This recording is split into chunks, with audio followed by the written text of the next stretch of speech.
आणि मग पुढे परमेश्वर काय म्हणतो बघा. आणि म्हणून परिणाम काय झाला होता, the effect or the result in वर्स 9 9व्या वचनामध्ये, तुम्ही शापाने शापग्रस्त आहात, कारण तुम्ही अवघ्या राष्ट्राने मला फसविले आहे.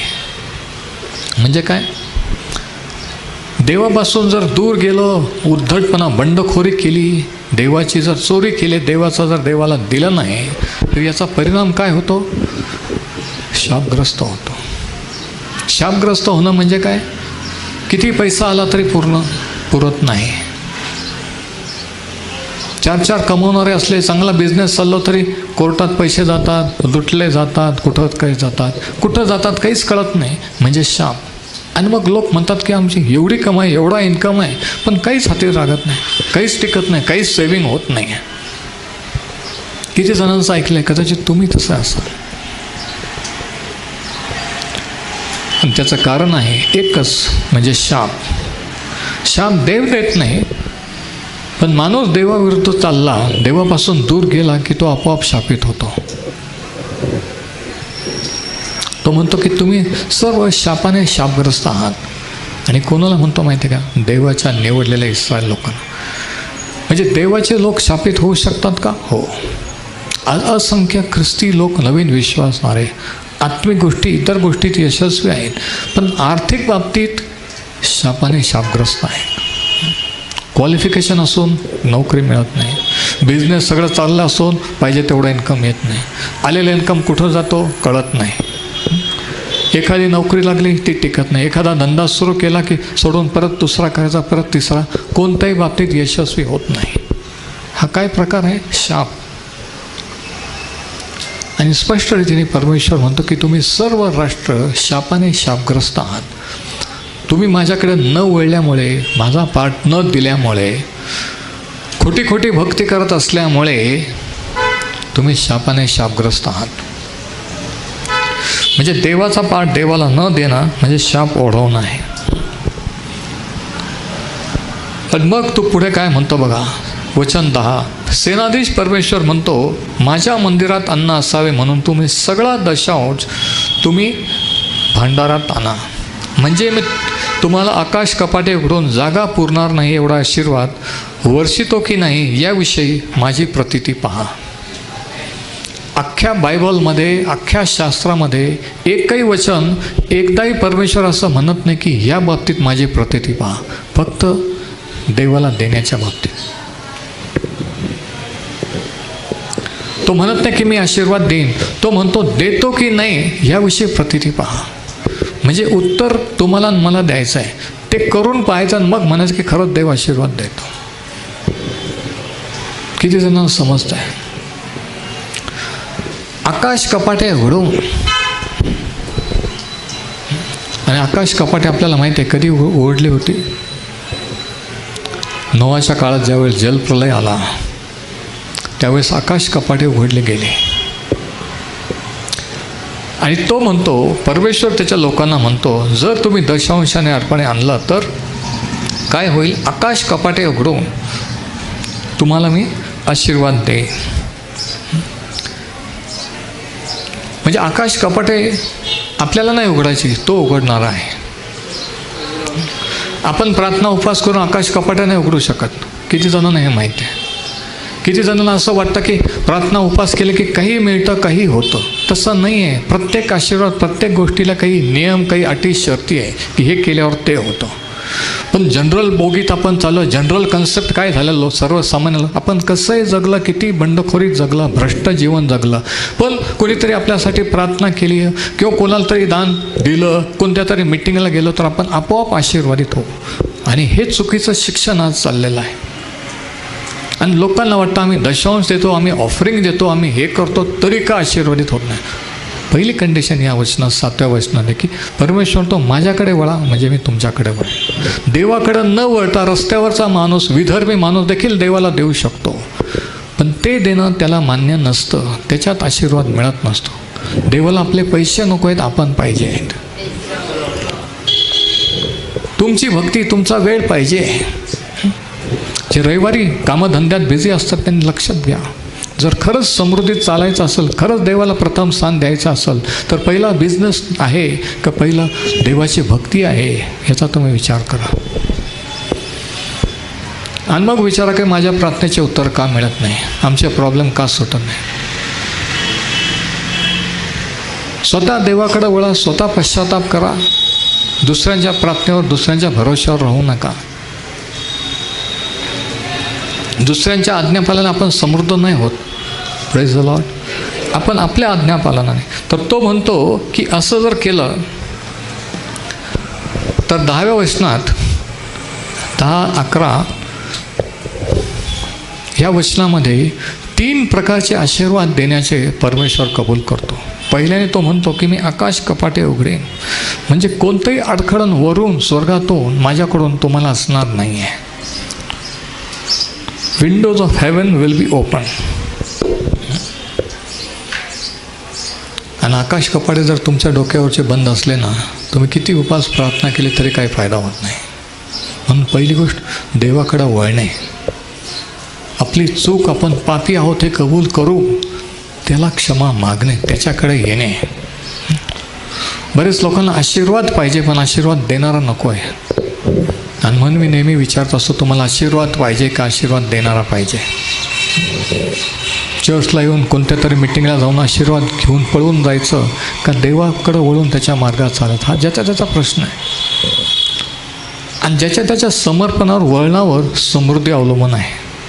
समृद्धी भरभराटी काही, यश काही जादू नाही की आपोआप नाही, ते देवाच्या इच्छेवर नाही, ते तुमच्या माझ्या इच्छेवर आहे. किती विशेष आहे. कोणीतरी म्हणतो देवाची इच्छा असली तर, देवाची इच्छा रायटिंगमध्ये लेखित येणे त्याच्या वचनात दिलेली आहे. अंदाज, तर्क, कोणाचा एक्सपर्ट ओपिनियन घेण्याची गरज नाही आहे. लिहिता वाचता येतं तर हे शास्त्र वाचा, ह्याच्यात देवाची इच्छा तुम्हाला कळेल. दुसऱ्यांच्या भरोश्यावर राहण्याची गरज नाही आहे. आमेन. तर देर आर 3 ब्लेसिंग्स इन वर्स 10. 10व्या वचनामध्ये 3 आशीर्वाद परमेश्वर कबूल करतो. आकाश कपाटे उघडणे, म्हणजे वरून देवाकडून ग्रीन सिग्नल, म्हणजे कोणतेही अडखळण नाही.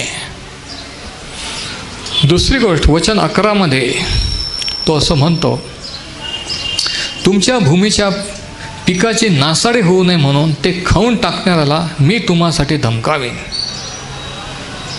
खाऊन टाकणाऱ्याला धमकावीन. दुसरा आशीर्वाद, ही विल रिब्यूक द डिवॉरर. आपल्याला माहिती आहे खाऊन टाकणारा कोण आहे? सैतान आहे. तर परमेश्वर म्हणतो, तुम्ही जर सगळा दशांशाने अर्पणे माझ्या भंडारात आणला तर आकाश कपाटे उघडले जातील, तुमच्या प्रार्थनेचे उत्तर वेळेवर मिळतील. दुसरी गोष्ट, खाऊन टाकणारा जो आहे त्याला मी धमकावीन, मी त्याला अडवीन. तुम्हाला मला त्याला अडवण्याची गरज नाही आहे. खाऊन टाकणारा वेगवेगळ्या रीतीने आपले पैसे खाऊन टाकतो. आजारी पडलं, डॉक्टरचं बिल झालं, जेवढं कमवलं त्याच्यातला पैसा गेला. प्रॉब्लेम झाला, कुठं काहीतरी झालं, खर्च झाला, गेले पैसे. आणि पैसे कुठं जातात कळत नाही. का? कारण खाऊन टाकण्याला जर देवाकडं वळलं नाही, देवाचा पाठ देवाला दिला नाही, तर त्या खाऊन टाकण्याला सैतानाला पूर्ण अधिकार आहे तुमच्या पैशावर, माझ्या पैशावर. लिगली, कायदेशीरपणे तो म्हणू शकतो की देवाचे लोक हा किंवा ही देवाला देत नाही म्हणून मी त्याच्या पैशावर फुंकर घातलेली आहे. तो म्हणतो, तर दुसरा आशीर्वाद जो आहे, ही विल रिब्यूक द डिवॉरर.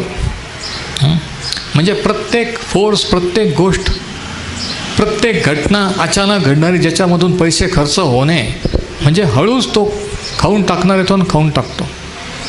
तो म्हणतो तसं मी होऊ देणार नाही. मला वाटलं की कोणीतरी प्रेज द लॉर्ड म्हणेल. खाऊन टाकणाऱ्याला परमेश्वर धमकावेल.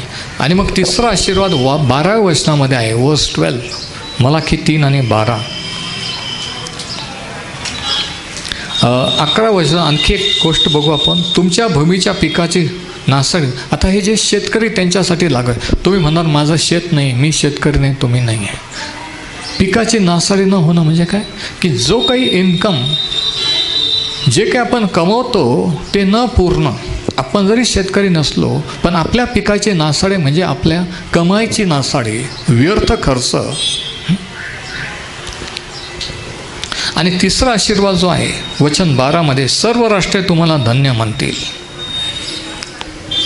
कारण तुमची भूमी मनोरम होईल, असे सेनाधीश परमेश्वर म्हणतात. The third blessing is you will be a testimony. तुम्ही इतर लोकांपुढे, राष्ट्रांपुढे साक्ष म्हणून राहाल. आज किती ख्रिस्ती लोकांची, ख्रिस्ती विश्वासधारांची समाजापुढे साक्ष आहे की आशीर्वादी समृद्धीत जीवन हे असं असतं. किती जण म्हणू शकतात? जर हे कळलं तर खोट्या स्कीम आणि भिशी आणि इकडे तिकडे पैसे गुंतवणं आणि बुडणं, फसणं, हे आपल्यासाठी, देवाच्या लोकांसाठी हा मार्ग नाही आहे समृद्ध होण्याचा. एखाद्याला लुटणं, फसवणूक करणं देवाचा मार्ग आहे दशांशाने अर्पणाच्याद्वारे. तो म्हणतो तुम्ही जर दशांशाने अर्पण माझ्या भांडारात आणले तर 3 गोष्टी मी तुमच्यासाठी करीन. आकाश कपाटे उघडीन, म्हणजे तुमची प्रार्थना ऐकून वेळेवर उत्तर देईन, तुमची लाईन क्लिअर राहील. Praise the Lord. दुसरी गोष्ट, खाऊन टाकणाऱ्याला तो म्हणतो मी धमकावील, त्या सैतानाला मी अडवीन. तुम्ही उपास प्रार्थना करून अडवण्याची गरज नाही आहे, तुम्ही फक्त तुमचा पाठ करा, त्याला मी पाहून घेईल, परमेश्वर म्हणतो.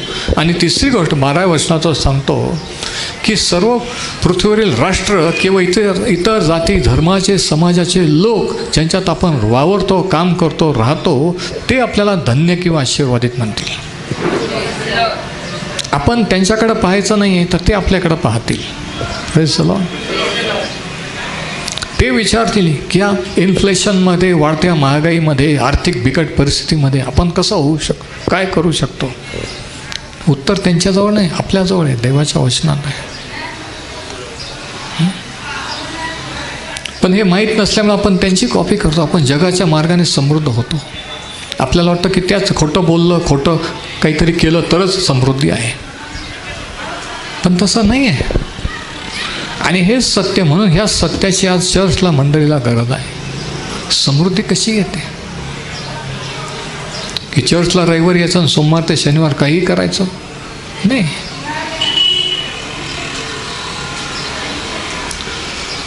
तिसरा आशीर्वाद तो म्हणतो की तुम्ही आशीर्वादित आहात याची साक्ष दुसऱ्यांपुढे राहील.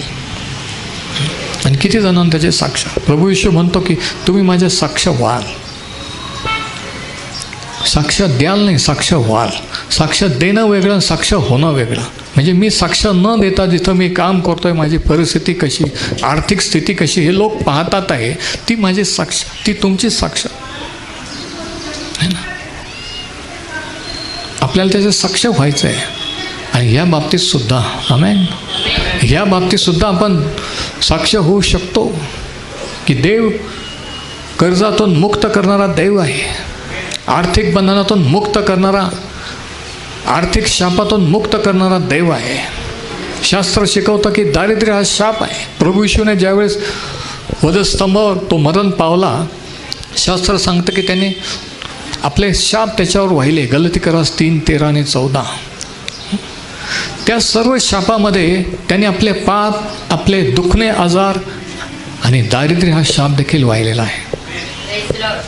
म्हणून दारिद्र्यातून, गरिबीतून मुक्त होण्यासाठी काय विश्वास ठेवला पाहिजे की दारिद्र्य हा शाप आहे आणि प्रभू येशूने तो शाप वधस्तंभावर वाहिलेला आहे. हा सिंपल, साधा, सोपा विश्वास तुम्हाला तुमची परिस्थिती बदलायला मदत करेल. की दारिद्र्य हा शाप आहे आणि प्रभू येशूने वाहिलेला आहे, मला त्या शापाच्या अधीन राहण्याची गरज नाही. हा विश्वास धरला पाहिजे पहिल्याने. आणि मग कशा घटना घडतात, कसं तो आपल्याला बाहेर काढतो हे आपल्याला पाहायला मिळतं.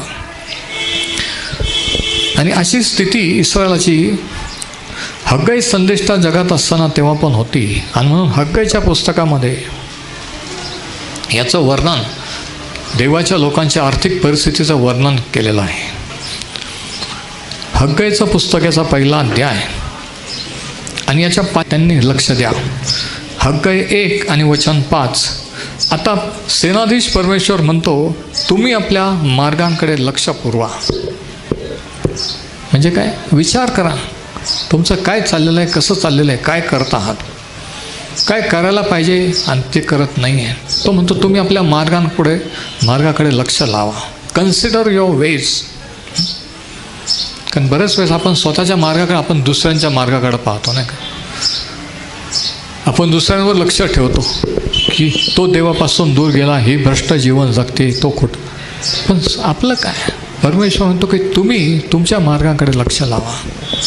आणि पुढं तो काय म्हणतो, तुम्ही पुष्कळ पेरणी करता पण हाती थोडे लागते.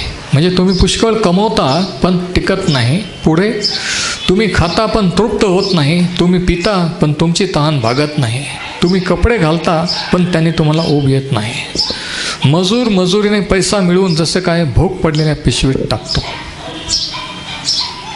पिशवीला जर भोग असलं तर किती टाकलं तरी ते गळून जाईल. परमेश्वर या ठिकाणी त्याच्या लोकांना आपल्याला असं म्हणतो की जर आपण देवापासून दूर गेलो, जर आपण त्याचं आज्ञापालन केलं नाही तर काय होतं या ठिकाणी सांगितलेलं आहे. पुष्कळ पेरणी करता पण हाती थोडे लागते. रात्रंदिवस मेहनत करतात आणि काय पगारच मिळत नाही, लोकांनी घेतलेले पैसेच मिळत नाही. हा कशाचा प्रकार आहे? देवाचा शाप असल्याचा.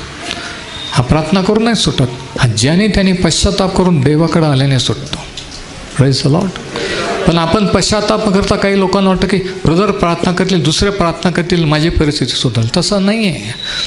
तुम्हाला जर समृद्ध व्हायचं, तुमचं देवाचं नातं, तुम्ही देवाकडे वळणं हे महत्त्वाचं आहे. कारण आशीर्वाद देणारा तो आहे, मी नाही किंवा देवातील लोक नाही. Praise the Lord. हे तुमचं देवाशी नातं कसं आहे याच्यावर तुमची समृद्धी अवलंबून आहे. खोट्या लोकात खोटं बोलणं, लबाडी हे जर असेल, तरी चर्चला येत असेल, तरी प्रार्थना आणि तरी अपेक्षा करत असेल तर त्यांच्यासाठी हे नाही. आमेन. वचन 5. आता सेनाधीश परमेश्वर म्हणतो आपल्या मार्गाकडे लक्ष पुरवा. परत 7व्या वचनामध्ये तो म्हणतो की तुम्ही आपल्या मार्गाकडे लक्ष लावा. विचार करा की तुम्ही कसं जगत आहात, काय करत आहात, काय करायला पाहिजे ते करत नाही, आणि नाही करायला पाहिजे ते करत आहात. परमेश्वर म्हणतो तुम्ही आपल्या मार्गाकडे लक्ष पुरवा. म्हणजे परत एकदा देव त्याच्या लोकांना ताडण करीत आहे, रागवत आहे, वॉर्निंग देत आहे. आणि तसं जर नाही केलं तर याचं 6व्या वचनात सांगितलं की तुम्ही पेरणी करता पण हाती थोडे लागते, खाता पण तृप्त होत नाही, पिता पण तहान भागत नाही. म्हणजे काय? म्हणजे सगळं असून नसल्यासारखं. म्हणजे नेहमी अडचण. एक कर्ज मिटवण्यासाठी दुसरं काढणं, तिसरं मिटवण्यासाठी चौथं काढणं, आयुष्य चाललं आहे कर्ज बाजारीपणामध्ये. आणि लाईफस्टाईल काही लोकांचं झालं त्याच्याबद्दल त्यांना काही चुकीचं किंवा रॉंग असं वाटत नाही. म्हणून परमेश्वर म्हणतो की तुम्ही तुमच्या मार्गाकडे लक्ष पुरवा. हे ख्रिस्ती जीवन नाही आहे, हा देवाचा आशीर्वाद नाही आहे. देवाचे लोक, धन्य तो पुरुष, तो धन्य पुरुष असा नसतो. Praise the Lord. धन्य स्त्री अशी नसते. सेनाधीश परमेश्वर म्हणतो की तुम्ही आपल्या मार्गाकडे लक्ष लावा. वचन 8. डोंगरावर जाऊन लाकडे आणा व मंदिर बांधा, त्याने मी प्रसन्न होईल व माझा महिमा प्रगट करेन, असे परमेश्वर म्हणतो. मंदिर नव्हतं, भक्ती थांबलेली होती, चर्च नव्हतं, जागा नव्हती, काही नव्हती, आणि लोकांना त्याचा काही वाटत. ते खुश होते की आपण देवाचे लोक आहोत. याच्यातच खोटं समाधान करत होते. पण आर्थिक परिस्थिती बिकट होती, सामाजिक परिस्थिती बिकट होती, आणि तरी त्यांना काही वाटत नव्हतं. आणि मग 9व्या वचनात तो म्हणतो बघा, तुम्ही पुष्कळाची अपेक्षा केली पण हाती थोडे लागले. जे तुम्ही घरी आणले त्यावर मी फुंकर घातला. परमेश्वर म्हणतो खाऊन टाकण्या सैतानच नाही, मी फुंकर घातला, मी तसा होऊ दिला. म्हणजे देव असं होऊ देतो का? हो. देव प्रीती करणारा पण आहे, शिक्षा देणारा पण आहे. आई वडील आपल्याला मुलांवर प्रेम करतात, त्यांना वळणे लावतात, शिक्षाही देतात. तर काही प्रॉब्लेम, काही आर्थिक अडचणी हे आपल्या मूर्खपणामुळे, देवाविरुद्ध बंडखोरी, आज्ञापालन न केल्यामुळे आपण ती परिस्थिती ओढवतो. अनेक जण ह्या परिस्थितीमध्ये आहेत.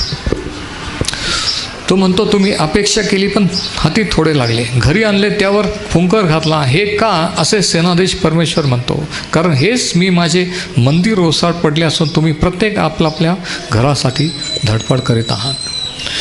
म्हणून तुम्हामुळे आकाशाने दहीवर आवरून धरले आहे, भूमीने आपला उपज आवरून धरिला आहे. याचा परिणाम काय होतो बघा. देवाच्या लोकांनी जर आज्ञापालन केलं नाही तर त्याचा परिणाम निसर्गावर होतो. It affects the nature. वेळेवर का पाऊस पडत नाही? ते म्हणतात आमच्या लहानपणी, आम्ही म्हणतो आमच्या लहानपणी वेळेवर जून 7ला पाऊस यायचा, आज का होत नाही? त्याचं कारण हे. म्हणून तो म्हणतो 10व्या वचनात, म्हणून तुम्हामुळे आकाशाने दहीवर आवरून धरले आहे, भूमीने आपला उपज आवरून धरलेला आहे. शेतात पीक येत नाही, शेत जळून जातं, ती शेतीची भाषा. पण बिझनेस किंवा कामधंदा किती पगार असला तरी पुरत नाही, खर्च होऊन जातो. परमेश्वर म्हणतो मी फुंकर घातलेला आहे. आणि जेव्हा त्याने फुंकर घातलेला असतो, प्रार्थना करायची तरी कोणाकडं नाही का?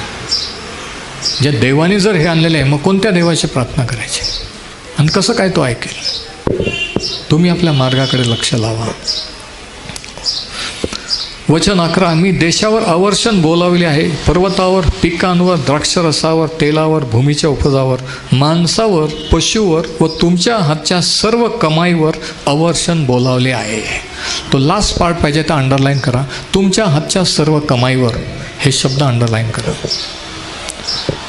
म्हणजे जरी कमाई असती, इन्कम असतो, पण जर परमेश्वराने जर फुंकर घातलेला असतो, आपण जर शापाच्या अधीन असतो, तर त्या इन्कमचा काही फायदा होत नसतो. किती क्लिअर, किती स्पष्ट रीतीने शास्त्र सांगितलं नाही का? म्हणजे हग्गईच्या काळात देवाचे लोकांचा आशीर्वाद, ते आशीर्वादात चालत नव्हते आणि परमेश्वर त्यांना ताडण करीत आहे. आणि त्यांचं पाप काय होतं? देवाला प्रथम स्थान न देणे. म्हणजे काय ते भक्ती करत नव्हते का? हो. म्हणजे काय ते देवाचे लोक नव्हते का? हो.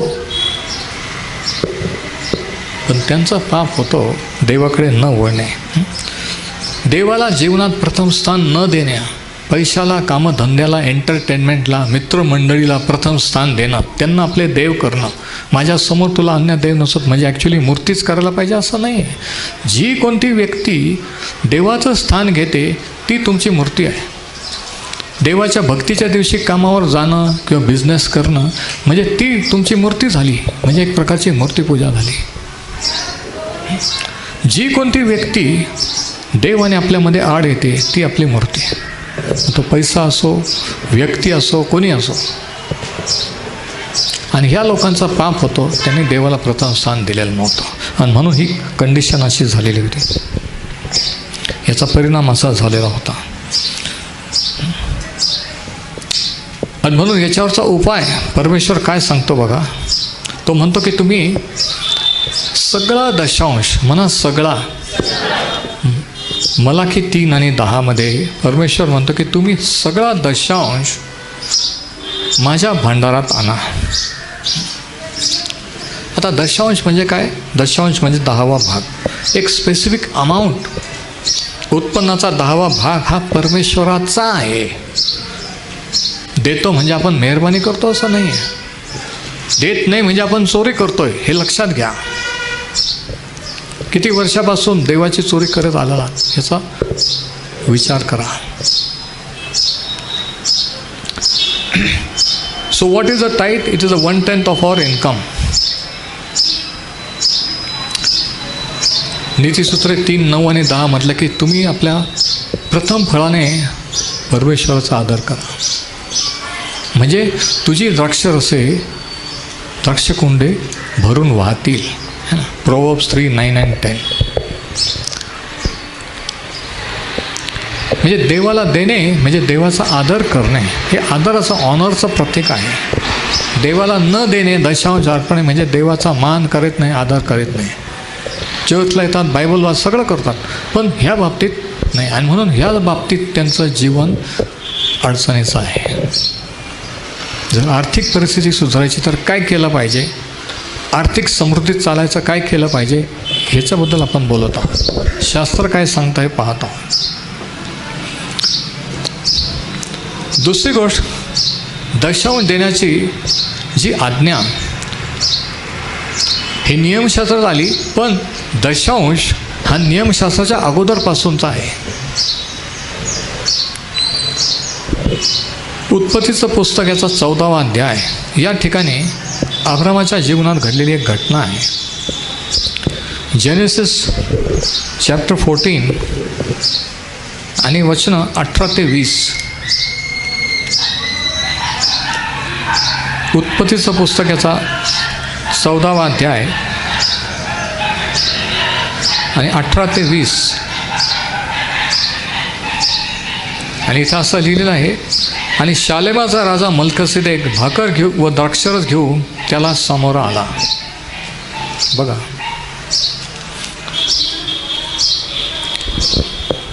म्हणजे काय, हा मल्कसीदेक नावाचा राजा अब्रामाला भेटला आणि त्याला होली कम्युनियन दिला. Praise the Lord. पहिलं होली कम्युनियन सहभागिता कोणी घेतली?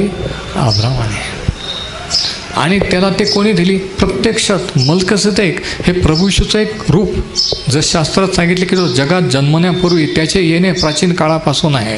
बऱ्याच लोकांना वाटतं तो बाळ जन्मला, स्वर्गात गेला आणि देव झाला. नाही, तो देव पहिल्यापासून आहे. तो मनुष्य रूपाने जगात आला. हा फरक येशू ख्रिस्तात आणि इतर देवामध्ये आहे. म्हणून आपण ख्रिस्त जयंती म्हणू नये, कारण ज्याला जयंती असते त्यांची पुनर्तिथी पण असते. पण प्रभू येशूची पुण्यतिथी नाही तर पुनरुत्थान आहे. तो अल्फा व ओमेगा, प्रारंभ व शेवट आहे. मानला नाही मानला तरी तो उत्पन्न करताना देव आहे. Praise the Lord. तर तो अब्रामाला भेटला आणि त्याने अब्रामाला द्राक्षरस आणि भाकर दिली. पहिलं कम्युनियन. नंतर नव्या करार शिष्यांना प्रभू येशूने जगात आल्यानंतर दिला. आणि मग काय झालं बघा, वचन 19 जेनेसिस 14:19. त्याने त्याला येण्याप्रमाणे आशीर्वाद दिला. आकाशाचा व पृथ्वीचा स्वामी जो परात्पर देव, तो अब्रामाला आशीर्वाद देव. ज्या परात्पराने देवाने तुझे शत्रू तुझ्या स्वाधीन केले तो धन्य. अब्रामाने विजय मिळवला. लोट आणि त्याच्या फॅमिलीला शत्रूच्या तावडीतून सोडून आणलं. आणि माघारी जाताना, रिटर्न जाताना रस्त्यात घडलेली ही घटना आहे. आणि त्याला आशीर्वाद दिला. आणि पुढं काय म्हटलेलं आहे, वचन 21. मग सदोमाचा राजा अब्रामास म्हणाला, माणसे मला द्या आणि मालमत्ता तुम्ही ठेवून घ्या. बघा,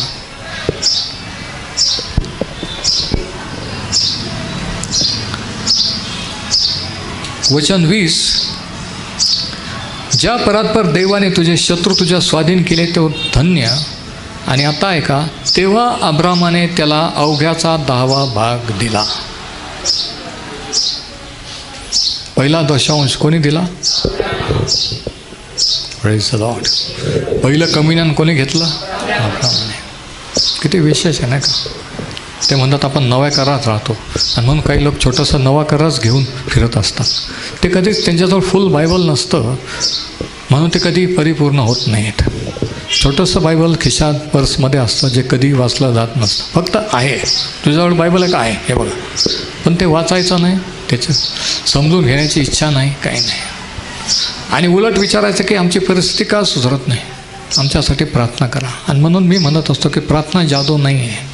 तुम्ही देवाकडे वळा, तो तुमच्याकडे वळेल, तुम्हाला आशीर्वादित करेल.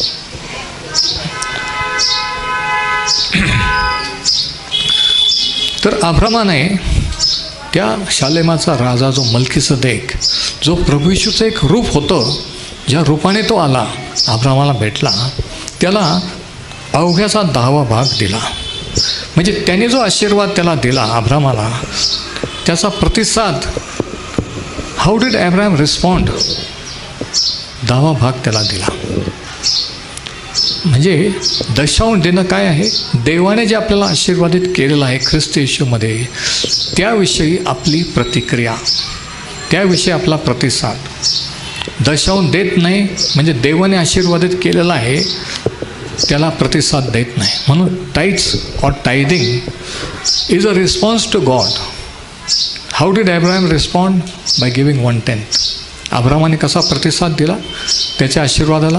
दशांश देणगीला. तुम्ही आणि मी कसा प्रतिसाद देऊ शकतो? दशांशाने, अर्पणाने. अब्रामाने अवघ्याचा दशांश त्याला दिला. म्हणजे दशांश काय आहे? दोन गोष्टी आहेत. It is a way we respond to God's blessings. पहिला पॉईंट, दशांश देणे काय होतो की देवाने आपल्याला जे आशीर्वाद दिलेले आहे त्याच्याविषयीची आपली प्रतिसाद किंवा प्रतिक्रिया, आवर रिस्पॉन्स टू गॉड, की आपण त्याने दिलेल्या आशीर्वादाला प्रतिसाद देतोय म्हणजे दशांश अर्पणे देतोय. दुसरी गोष्ट, दुसरा पॉईंट, त्याने दशांश अर्पणे देऊन 10वा भाग देऊन देवाचा आदर केला.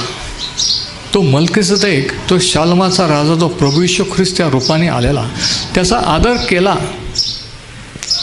ही ऑनर्ड गॉड. तो राजा पण होता, याजक पण होता. प्रभू येशू राजा पण आहे, याजक पण आहे. किती जण आमेन म्हणून? किती जणांचं लक्ष आहे मी काय बोलतोय ते? हे वचन जर इथून इथं गेलं, पेरलं गेलं, तर त्याचा फळ येईल आणि तुम्ही आशीर्वादित व्हाल. कारण हे इतकं महत्त्वाचं आहे. आणि समृद्धी कोणाला नको आहे? कोणाला रात्रंदिवस कष्ट करायचे? कष्ट करण्याचा देव पापी जनांवर लादतो यासाठी की त्याच्या दृष्टीने धार्मिक त्यांना ते द्यावे. कष्ट करणं हा शाप आदामाला दिलेला होता जेव्हा त्याने फळ खाल्लं. प्रभू येशूने जेव्हा वधस्तंभावर शाप घेतले, तो कष्टाचा शाप पण घेतलेला आहे. म्हणा 2-2, 4-4 कामं ओव्हरटाईम करून कमवण्याची गरज नाही आहे. जर देवाकडे वळेल आशीर्वादित आहात तर थोडं जरी असलं तर त्याच्यात आशीर्वाद राहील. पण आशीर्वाद नसला, किती क्वालिफिकेशन असलं, किती मोठे बिझनेसमॅन, किती मोठे कोणी असले, आशीर्वाद नसला तर त्याचा काही उपयोग नाही आहे. म्हणून परत एकदा विचारतो, आशीर्वाद पाहिजे का आशीर्वाद देणारा पाहिजे? आशीर्वाद देणाऱ्याकडे वळायची इच्छा आहे का आहे तसंच चालू द्यायचं आहे? हे तुमच्यावर आहे, आपल्या हातात आहे, देवाच्या हातात नाही. त्याने जे करायचं ते करून ठेवलेलं आहे. आता त्याच्याकडे वळायचं का नाही, घ्यायचं का नाही, त्याची आज्ञा पाळायची का नाही, हे आपल्यावर आहे.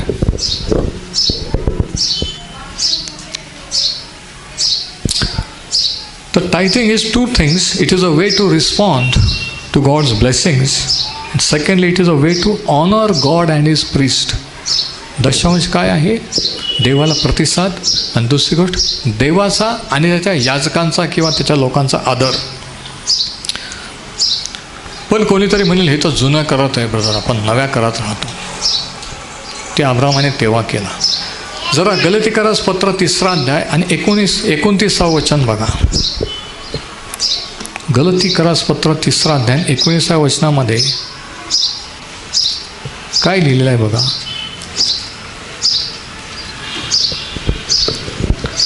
वचन 29, तुम्ही जर ख्रिस्ताचे आहात तर अब्रामाचे संतान आणि अभिवचनाच्या द्वारे वारीस आहात.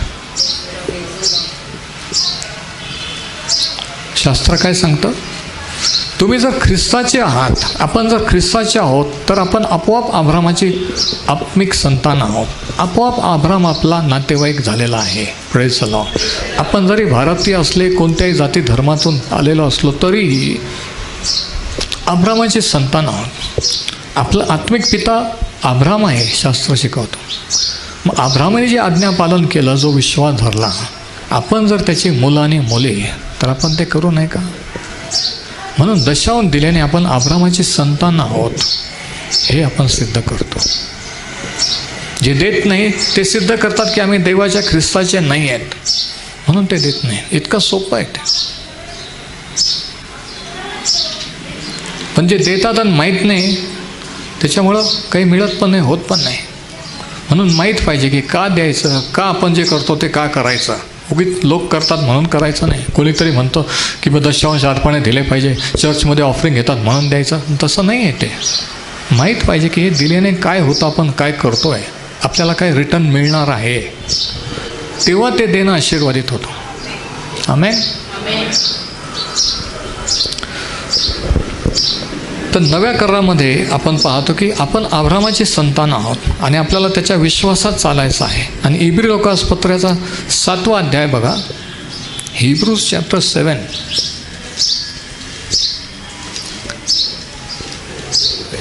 या ठिकाणी पुन्हा एकदा दशांशाने मल्कीसेदेक जो अब्रामाला भेटला त्याचा उल्लेख करताना इब्री लोकासपत्राचा लेखक असं लिहितो,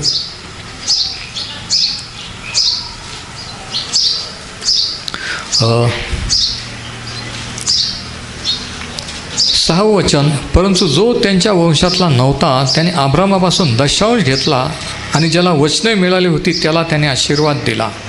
श्रेष्ठाकडून कनिष्ठाला आशीर्वाद मिळतो हे निर्विवाद आहे.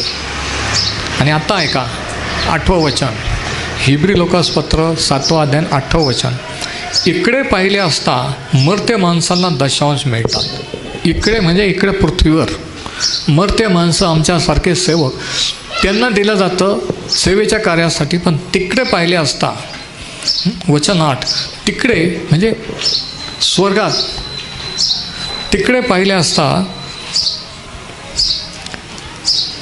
ज्याच्याविषयी जिवंत आहे अशी ज्याच्याविषयी साक्ष आहे त्याला ते मिळते.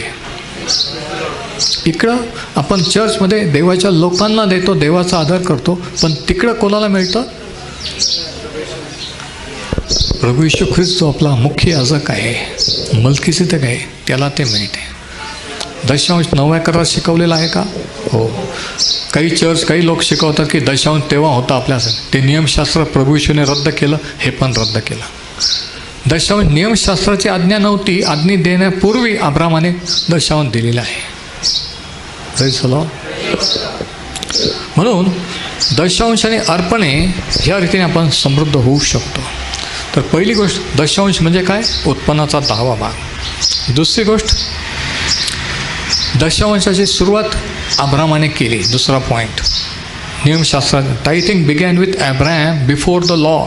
तिसरा पॉईंट, टायथिंग किंवा दशांश 2 गोष्टी आहेत, देवाच्या आशीर्वादाला आपला प्रतिसाद आणि देवाचं आणि त्याच्या सेवकांचा आदर करणे. Tithing is 2 things, a way to respond to God's blessings and it is a way to honor God and His priests. आणि चौथी आणि शेवटची गोष्ट मलाखीच्या पुस्तकात की दशांश तो म्हणतो माझ्या भांडारात आणा, म्हणजे दशांश भांडारात दिले गेले पाहिजे. आता देवाचा भांडार म्हणजे कोणता हा प्रश्न आहे. आता याच्यात लक्षात घ्या की त्या काळात जेव्हा आज्ञा केली त्यावेळेस त्या निवास मंडपात परमेश्वराचं मंदिर जे बांधण्यात, त्या मंदिरामध्ये एक स्टोर रूम असायचं, स्टोर हाऊस.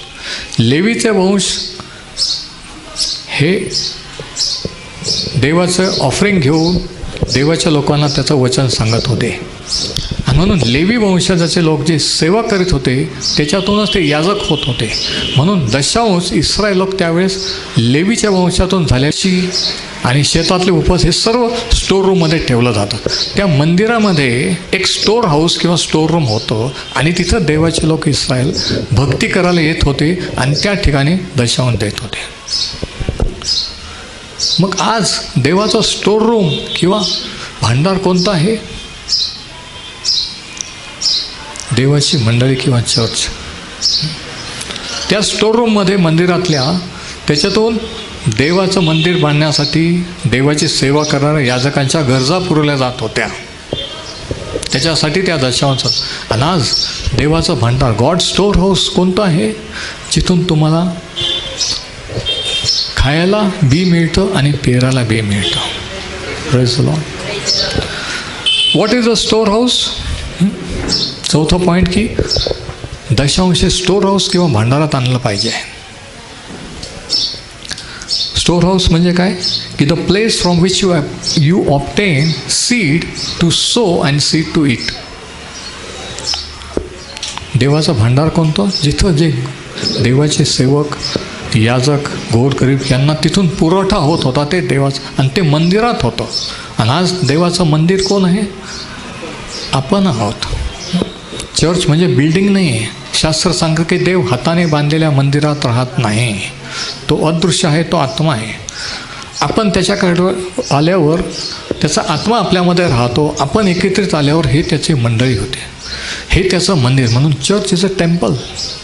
म्हणून 10वा भाग भंडारात आणा म्हणजे काय की ज्या मंडळीतून तुम्हाला आत्मिक अन्न मिळतं, जिथून पालन पोषण होतं, ज्या ठिकाणावरून तुम्ही देवाची भक्ती करता त्या ठिकाणी आणणं.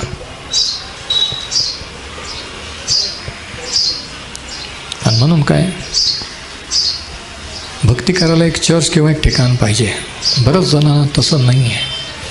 ते कधी ह्या चर्चला, कधी त्या चर्चला, कधी कोणाला पैसे पाठव, कधी कोणाला दे, आणि मग अपेक्षा करतात की आमची परिस्थिती का सुधारत नाही. बघा, प्रत्येक गोष्टीला एक पद्धत आहे, मेथड आहे, फॉर्म्युला आहे, नियम आहेत, निसर्गाचे नियम आहेत.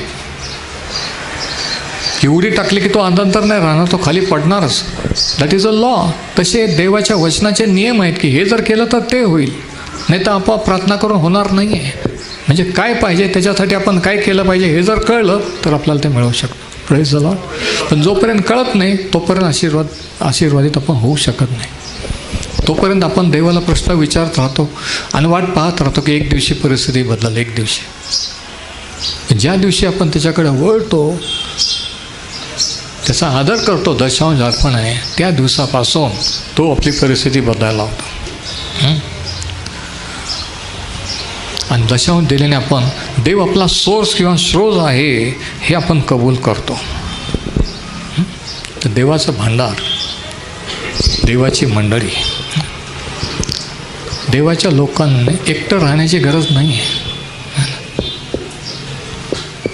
आपण जे त्याच्याकडे आले लोक, आपल्यामध्ये राहणारा देवाचा आत्मा, आपण एकत्रित, तेव्हा देवाची लोक, देवाची मंडळी, ते मंदिर असतं. आणि ज्या मंदिरातून आपल्याला अन्न मिळतं त्या ठिकाणी आपला दशांशाने अर्पण आपण आणले पाहिजे. म्हणजे याचा अर्थ दुसऱ्यांना द्यायचं नाही असं आहे का? नाही. देवाची प्रेरणा असेल, परंतु दशांश जो आहे तो देवाच्या भंडारात आणला पाहिजे. त्याच्यासाठी तुम्हाला स्वतःचं चर्च, स्वतःचं मंदिर, भांडार पाहिजे. बरेच जणांना चर्च नाही आहे. ते पाहुण्यासारखे कधी ह्या चर्चला, कधी त्या मीटिंगला, कधी तिकडं. पाहुण्यासारखं, पाहुणे म्हणून किती दिवस कोणाच्या घरात राहायचं? स्वतःचं घर आपल्याला पाहिजे नाही का? की स्वतःचं मंडळी, स्वतःचं ठिकाण, की हे माझं ठिकाण, या ठिकाणी मी भक्ती करतो. ज्या ठिकाणी तुम्ही भक्ती करता त्या ठिकाणी ते आणलं पाहिजे. तुम्ही आपला सगळा दशांश माझ्या भंडारात आणा. आणि मग तो म्हणतो की आकाश कपाटे उघडून आशीर्वाद देतो की नाही याची प्रतिती पहा. मग तो म्हणतो की खाऊन टाकण्याला मी कसं धमकावतो याचा अनुभव घ्या. मग तो म्हणतो की तुम्ही इतर लोकांपुढे माझे साक्ष म्हणून राहा, ते तुम्हाला आशीर्वादित म्हणतील. Praise the Lord. तर आज आपण 2 गोष्टी पाहिल्या. समृद्धी ही देवाच्या वचनाने होते, त्याच्यात मनन केल्याने होते. दुसरं, समृद्धीचा मार्ग दशांशाने अर्पणे देण्याने. आता पुढच्या आठवड्याच्या संदेशामध्ये आपण पाहू की समृद्धी ही पेरणी आणि कापणी ही कशी आहे, कशा रीतीने ते होतं. परमेश्वर हे वचन आशीर्वादित करो. Praise the Lord.